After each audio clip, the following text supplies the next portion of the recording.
Let's all welcome the Asia's Romantic Balladeer live from the Philippines. And I'm here in LA, Christian Bautista.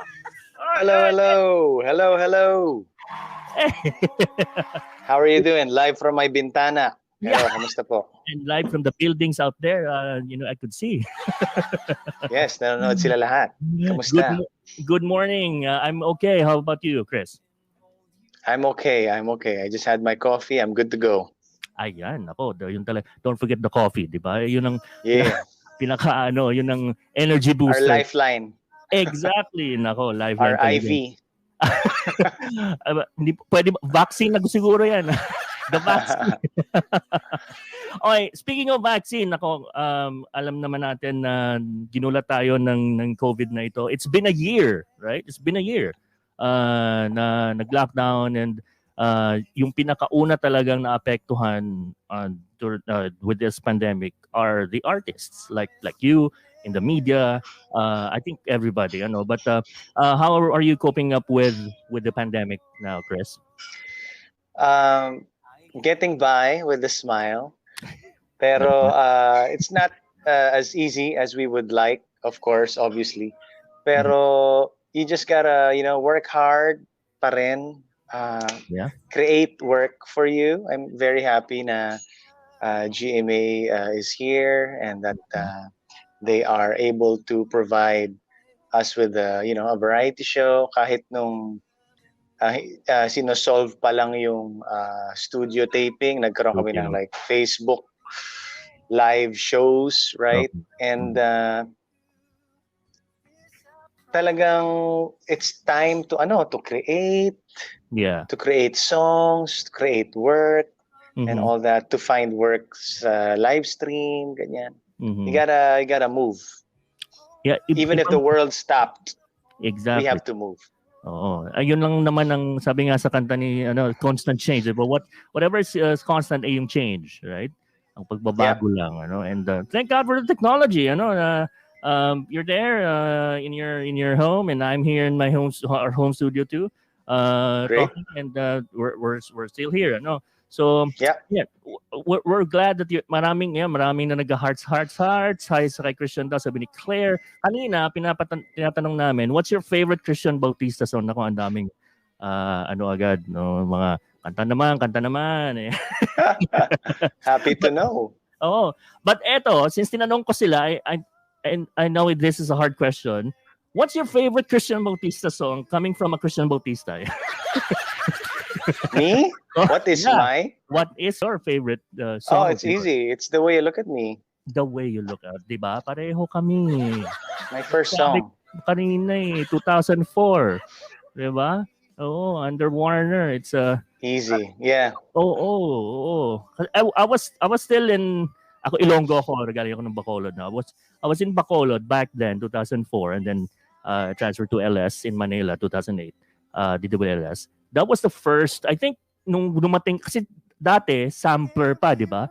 Music samplers ang binibigay sa radio station. Now, hindi na, digital na, ini-email na lang. But during that first song na nasabi ng program director ko, Gio, ito yung pili ka na lang dyan because I was the production head. That was hindi showbiz. That was the first, I think, the song na among the, naalala ko pa yun, Warner yun Red na sampler. Oh, really? Your last song, your song was the last track dun sa sampler. All right. And when I played it, sabi ko, boss, ito, pasok na natin, ganyan. And then, we had shows na kasama yung song mo sa repertoire namin because we performed sa mga barangay. Great. Siya, very very memorable yun. Sabi ni Marita, I love your first song, so touching, Christian. Thank you. Ayun. I mean, you guys had so much power back then as well. Na talagang the direction of Filipino music and even an artist's career relied on those who pick the songs to be played on radio. On radio. Tama. So parang it will really depend on kung bagay nga yung song dun sa programa mo, and at the same time sa station. It's not easy. Yes. Parang even pitching a song to radio, it's not that easy kasi there's thousands of songs Yep. produced Thousands. dati pa, and maybe even hundreds of thousands now. Yes. So thank you for for this chance again to be on the show. I really appreciate it. You mentioned thousands, and even now madali nang gumawa ng music ang isang artist, Yeah. whether it's an indie or 'di ba nasa label ka. With the technology na parang in 3 days Yeah. makagawa ka na ng song, right? Yeah, whether kumakanta ka talaga or hindi, kaya mo mag-release ng single. Kahit sino. May auto-tune naman, di ba? Oo. Basta masaya, go lang. Yeah. And we talaga na if it's your passion, it is your passion, talagang if you love what you're doing, kahit mang lumiko ka, babalik ka pa din dun sa craft na gustong-gusto mo. Yeah. Watching from Negros Occidental, akalain mo yan, mga Ilonggo, hello po, Ilonggo.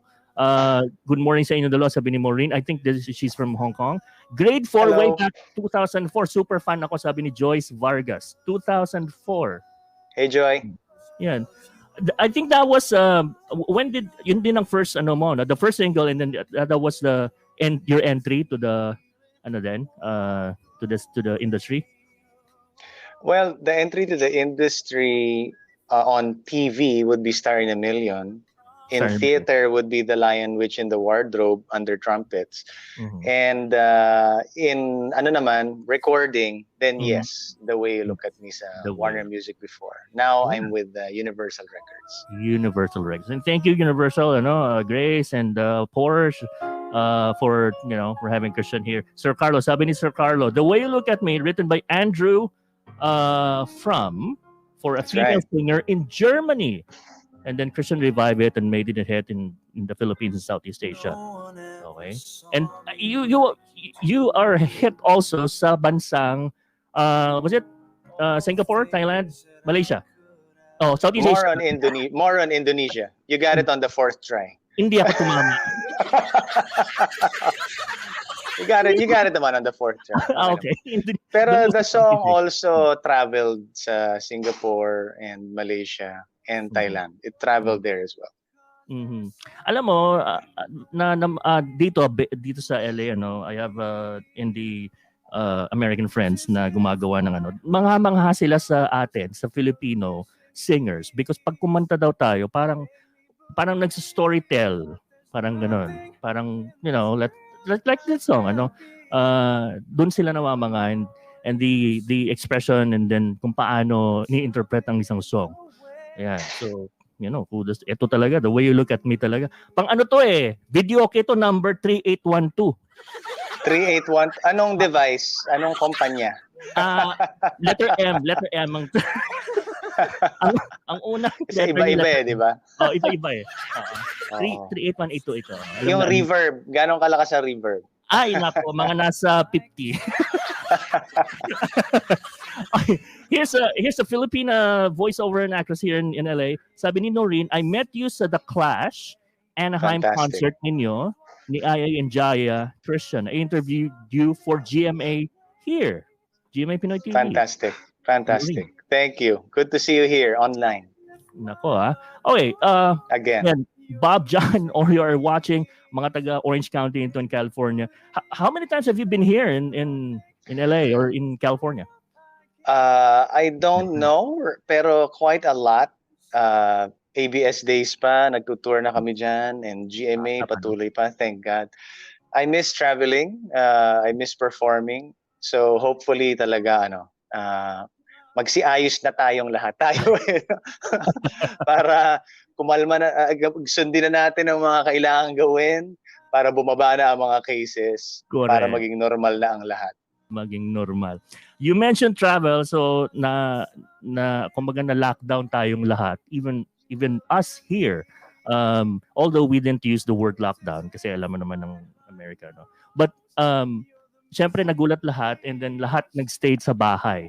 So now, meron akong mga meron pala silang hidden talent daw or ginawa na hindi na akalain magagawa nila yon. So you, nung nangyari yung last year, may na-discover ka ba na, ay magaling pala akong magluto ng itlog na walang oil? So, what's your hidden talent na discover lang nung pandemic? Man, I wanted to try to top that, pero parang ginawa ko yata yun na nagka-camping ako sa Cavite dati, in the mountains of Tagaytay or something like that. Nung camping days, nagluto kami ng egg covered with mud, and then binao namin sa ilalim ng lupa, parang ganon. It was fun. Pero now I tried to bake. I tried to paint a little. I played games a lot and streamed it kasi there's like a whole world of esports, an esports community. There's a whole world there, so I explored that. I did a lot of live streaming on Kumu, Facebook Gaming, Facebook Live, Instagram. I had to be a TikToker, you know. I have to update my YouTube. Anything online, I gotta do it. Okay. Alam mo, sa era natin, I think we are blessed because naabutan natin yung mga exciting years about technology, and then nag-crossover tayo sa ganito na with no. But was it kung if you will choose ano yung ang era now or the 90s era na simple lang na pag nag-promote kailangan pa pumunta ng istasyon? Well, I don't want to choose, but there are advantages and disadvantages. So advantages, I can do 30 interviews at home. Oh my. On the same spot. Yeah. Pang 29 na ito? Pang 29 na ba ito? Pang naman, 60. And I can do more interviews, yes. Right? Yes. Sa normal, I mean, before, pagta-travel ka pa from station to station, mata-traffic ka na, maghahanap ka pa ng parking. Tapos, malilate ka dahil hindi pa umaalis yung naka-double park. Alam mo yun? So, pag online, ngayon, meron parang understanding na, this is online, this is how it is now. So, but we can do more. Pero what I miss naman is the energy of live interaction. Yes. Sa interviews, sa shows. Kasi iba talaga kapag nandyan ang fans, kayo, kapag malapit, So, yun talaga ang hindi mo mapapalitan. Exactly. Nako. All right. So, kanina I was playing the song while we are preparing. And this is a kasi 'di ba kung if you look at the songs na mga ginawa mo, it's so original and then covers. Now it's a boy band hit na we all love, and NSYNC pa, and marami naman pwedeng NSYNC i-cover, but is this your personal choice to do This I Promise You? Oh yeah, I mean, para sa akin, ano pa bang song ang nagde-define sa NSYNC? Yes. Especially during the 90s or parang close to 2000 na yata. Pero yes. This I Promise You, it's so iconic, and I love the melody, I love the lines. Talagang shoe-in. It was really a shoe-in. Oo. And tama, parang first, I think 2000 2001 yung kasikatan talaga ng boy bands This I Promise You. Okay. May nagtanong din kanina sa Papa Gio, pakitanong kay Christian Bautista kung nakilala niya si the late Inday Badiday, kasi promise, sabi niya pwede pala niya kung buhay pa pala siya, itong pwedeng team song niya pala ito kasi promise. Napanood ko si Inday Badiday sa TV. Yun. Hindi ko siya na-meet pero napanood ko siya. Napanood ko po ang Eye to Eye. Eye to Eye. Ayun. Magkakabukuhan na.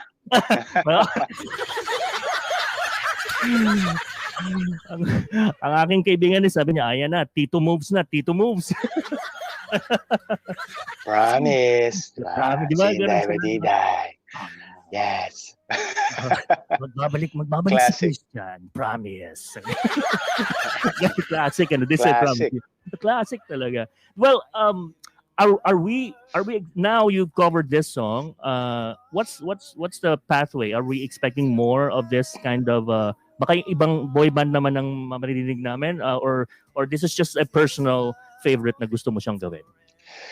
It's a personal favorite, and I always love this band.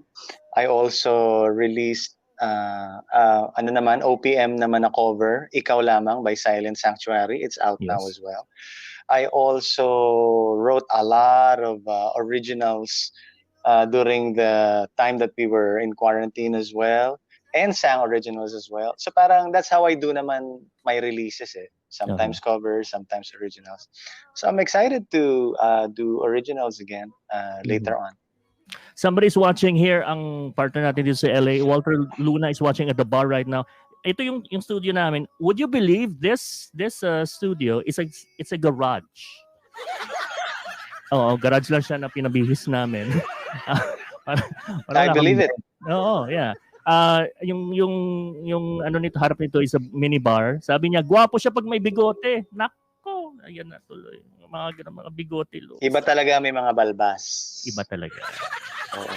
Iba yun, nakakaano. Okay, since you mentioned composing songwriting, ito lagi itong tinatanong, paano si Christian magsulat ng song? Is it nauna ba lagi yung, of course, the idea?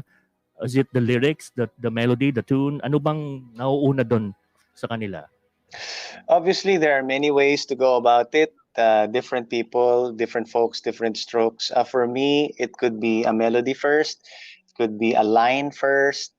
It could be a thought. It could be an emotion. It could be a story. So, dipindi. Dipindi. Pero pwede, no? Pwede.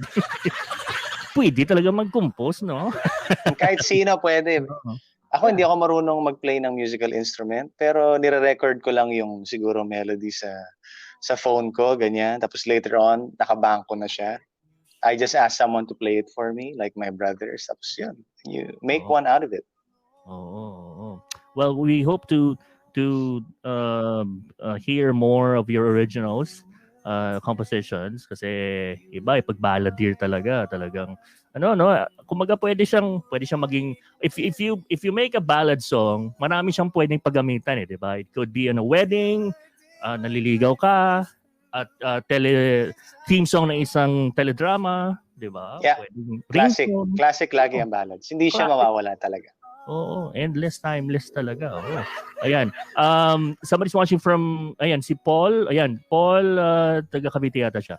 Okay, he's watching. Okay, let's talk about itong Ikaw Lamang, and sabi mo kanina, it's a Silent Sanctuary original, and ginawa mo siyang ballad na ang ganda ng pagkagawa, parang hinulma. Thank you. Tell us, ginamit siya sa isang show in GMA, but yun nga, paano, what's the emotion? Kung nagko-cover ka ng song, anong ini-imagine mo pag ganito, pag kinakanta mo siya? Well, my wife obviously love experiences again of me or others as well. Pero when you cover din a song, there's also no one way to go about it. Kasi meron iba gusto stick to it. Dapat ganon. Yes. Dapat ganon. Mm-hmm. Yung iba naman gusto, bakit naman ganon? Bakit naman ganon? Ibahin mo naman. Di ba? Yeah, meron naman dapat dapat pero i-retain mo pa rin yung konting original and then baliin mo na konti. So, talo talaga kami lahat kung ano gawin namin. Hindi. Panalo po lahat. Ito yun ang gusto ko sabihin. So, parang there are many ways. Depende na lang po talaga kung magustuhan mo or magustuhan ng tao. Pero for me, when I do it, parang I want to respect the original creator of the song. So I will, siguro in the first stanza or first chorus, parang I have to do my due diligence. It has to be remembered that way. I'm covering it because it's that good, Yep. So I want people to remember it, and maybe in the first part, then maybe in the second part, pwede ko na baliin, So that's how I do it. Yeah, nilalagyan mo na ng your own flavor. Sariling flavor, yeah. Yeah, may konting asukal na, tsaka Yeah. Sabi nila, patis, asin, Mang Tomas. Mang Tomas. Lagyan mo na ng bawal yung betchin, no? Bawal. Depende, di ba? Depende din. Ayan, minsan may mga sinasabi, bakit nilagyan mo ng baby? Wala dapat baby. Baby. May mga Oo, kasi magagalit yung mga ducks, di ba? Baby sila. Well, okay. Ako naman, sige, of course, any artist has their license. Pero if you ask me, kung OPM, tapos Tagalog talaga, tapos may baby, ako rin, baka tanungin ko rin naman yun. Oo, pero baka gusto nila kung gano'n baka naman bibe talaga ang sinasabi nila, di ba? Baka tayo yung mali. Oh. Or baka, pwede namang, i-translate, sanggol, gano'n. Sanggol, gano'n. Bata, gano'n. Hindi kaya pag kinanta mo yung, yung F4, baby, ano yun? Sanggol.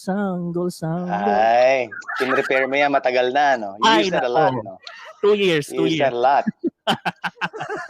Okay. Sabi ni Noreen, your wife is gorgeous, Christian. How lovely na she inspires your songs. Thank you. She inspires me as well. Lovely, hardworking, and so happy right now that another part of being locked down together with your family, your wife or your husband or brother or sister is kind of nice.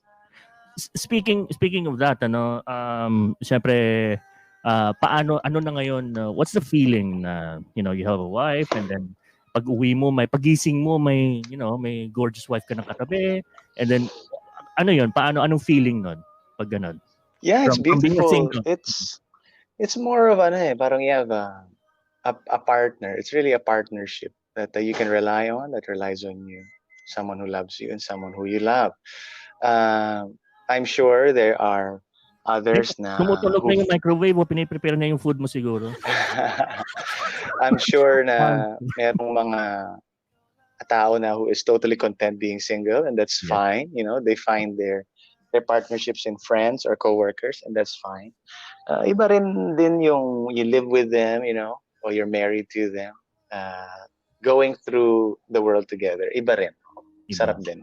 Ayan. Okay, so before I let you have your there you go. Anak ko, ayan talaga, the coffee. Yan talaga. Alam mo, maganda ito pag ganito kasi parang casual lang, di ba? Pwede tayong inom ng kape, o I have also my here, ito, may tubig din ako. Ano na lang, since napag-usapan natin your gorgeous wife, your song to her. Yun na lang muna, your song to her. What's your, favorite song na pwede mo siyang iharanahin? It's funny kasi when we got married, ang bridal march was Eraserhead's Ligaya. Oh, this is her. This is Kat. Hi. Hello. Welcome to LA. Hello. Virtual. Hello daw. Hello. So our bridal march, which we chose, was Eraserhead's Ligaya. Something different. Pero we slowed it down as well. We slowed it down. Gitara lang saka okay. Viola. Cello. Gitara lang saka cello. And it's also, nagkaroon siya ng different flavor and magic. For those mushy people, you might like it. For those who's looking for, the funness of it, definitely listen to the original. Pero if you wanted a mushy version of Ligaya, it would be that. I also sang that kasi when we were dating.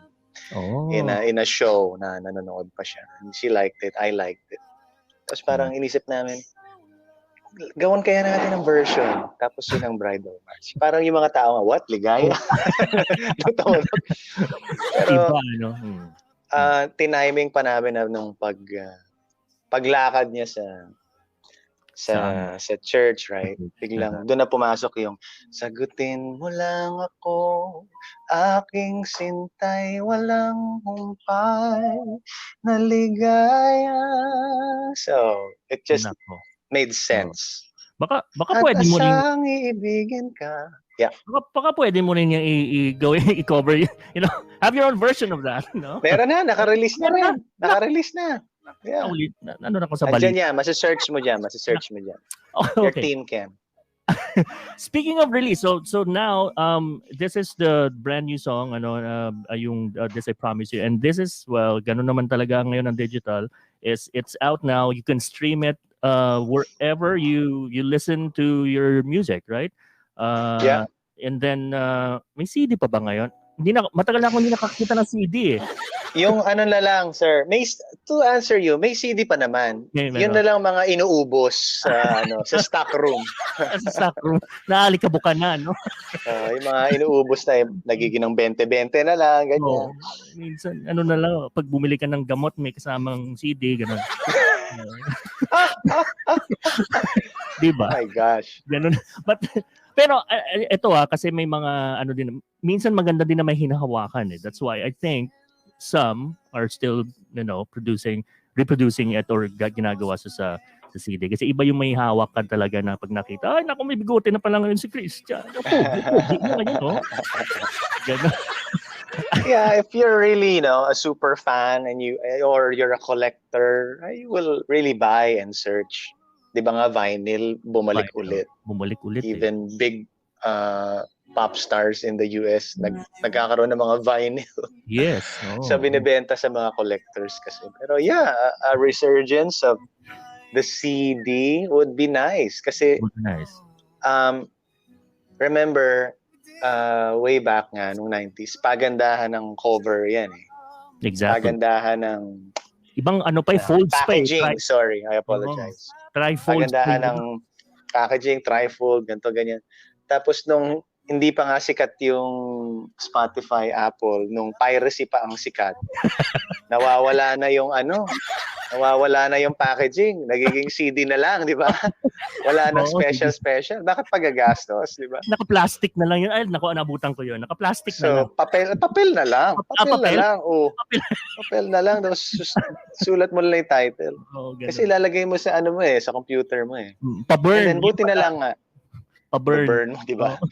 So buti na lang nga dumating na yung these digital platforms. Yeah, exactly. Na you can listen to not just your own albums but everyone else's. Yes, everyone. At your fingertips. Dati hahanapin mo pa yun eh. Ano ba, kaibigan ko sina Mark o sina Eric, nasaan na ba yung mga first albums nito? Wala na yun. Pero ngayon, andyan lahat. Discovery. Exactly. At saka discography. Did I say that right? Madali din para sa aming I used to be on mainstream radio. Kasi sa station, ang dami mga CDs. I-memorize namin yun pag Christian Warner siya. Tapos yung kulay, pag yung mga friends mo sina Eric, Asta Records yun, gano'n. Ano kulay ng Universal? Ay, puti. Puti, tapos blue. Siyempre. Saka may calendar lagi yan. May calendar lagi na nanghihingi kami yan dati kay Mami Ellen. Mami Ellen, before, yeah. Mami, kamusta po? Ayan. All right, so somebody's watching from Pittsburgh in California. This is way north na kung saan nag-hail kahapon daw. Hope you're okay. Climate change na talaga. All right, last question. Well, sa lahat ng mga ginawa mo, ngayon nagpe-painting ka na, luto sa camping and all those stuff. Ano pa ba? Ano pang kulang? Kumbaga, what's the most thing that you wanna do sa yung career? Anything? Yung parang dream?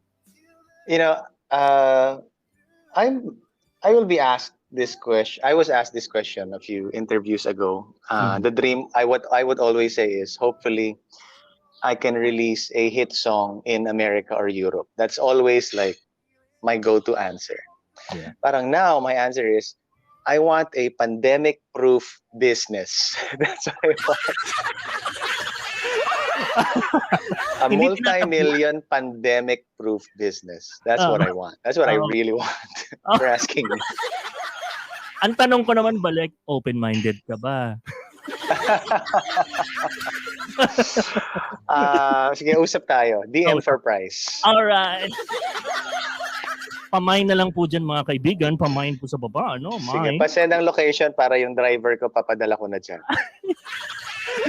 Ay, nako. Alam mo, nako. It's Practical, tama eh. It's a practical answer, di ba? Kasi hindi natin malalaman, history repeats itself, di ba? Di ba nagkaroon ng pandemic way back, tapos hindi na tayo natuto. Dapat yun nga. What's that called again? Pandemic-proof business. Yeah. Pandemic-proof. Why PPB. not? PPB. Parang PBB Okay. Sana may ganun daw na pandemic-proof business. Sana. Ayan. Alvin and Christian Bautista looking forward na ang CF. So, ayan. Truth. Kanina ko pa ito nakita. Is this, anong tawag sa, mo? The followers. We call ourselves the Christian Friends. Christian Friends. Yes, that's right. They've been with me for decades. They have families already. They have kids. And, they're still with me when I stream or when I do interviews like these. Kasi another advantage of this new online world is dati nagkikita lang kami sa mall show. Dati nagkikita lang kami sa provincial show. Now, digitally, we can see each other every day. So that has really changed as well. Yep. Sabi ni Loy, 17 years. Yeah. Ako, may anak na siyang dalaga, I'm sure. Kasi kung 1 year na lang, magdadalaga na. Ayan. So, she's from New York, actually. Cubao? Ano ba? New York talaga, New York City. And the nurse there in New York. And the nurse, nako, mga frontliners and I know ang New York talagang unang tinamaan. I have a niece there working also. Matindi, grabe. Well, anyway, thank you, Christian. Sana gusto namin matagal ito kaya lang parang may nanginginig na kaming mga plato, pinggan, parang nagutom na rin ako kasi magtatanghali Ayan, do you have a new song? Sabi ni Maria Lourdes, yeah, so I'm playing this song. Ito yung ano na lang, before namin kayo, ikaw, pakawalan, just a little bit of the chorus if you could, hear This I Promise You, Christian Bautista. Yeah. Sure.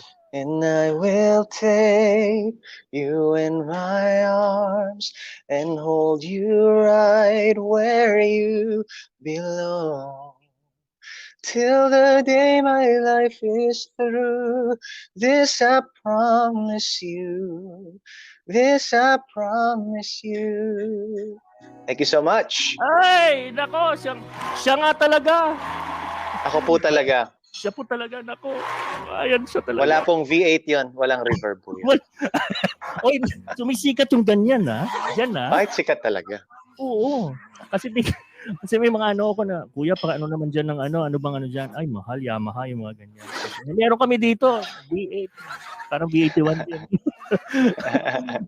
Ayan, our staff in Bacolod, the studio, the digital radio in Bacolod, Hong Kong, in Manila, in Parañaque, and here in LA, would like to thank you, Christian, and for saying yes and for taking time na alam ko medyo mahirap gumising na medyo maaga kasi syempre bahay la tapos puyat, 'di ba? So ayan, ang galing daw sabi ni Noreen, Flexi Joy, ayan, late bloomer as a fangirl. Ayan, ayan po, babasahin namin mamaya yan pag ni Christian. Okay, so where they could find, I know again, inulit mo kanina, but you're in Kumu. We're in Kumu, we're in Instagram, we're in Facebook, we're in Facebook Gaming, we're in YouTube. Unfortunately, I'm on TikTok na rin. I'm still trying. Please bear with me. Bear with me. Yes. Pero in any way I can, I would love to always connect with you and to always sing for you as well. And I appreciate those people na no matter what have stayed. Thank you. There you go. Christian Bautista, ang pinaka-importante is you listen to the song kasi I have a playlist sa Spotify. It's called Feel Good OPM. Naka-locked in na yan dyan. This I Promise You, and the song Ikaw Lamang. It's under Universal Records, so if I were you, stream it, and then I think mayroon na ba siyang lyric video din? Kasi ganun na pag-release ngayon di ba? On YouTube. Meron na. Yeah. Mm-hmm. All right. Thank you, Christian. You are the best, and mag-ingat dyan and say hi to your wife, and you guys stay healthy. Ganon. You too. Thank you for your time. Ang sinasabi namin dito, baliktad na ngayon You need to be negative sa test. But you need to be positive in life.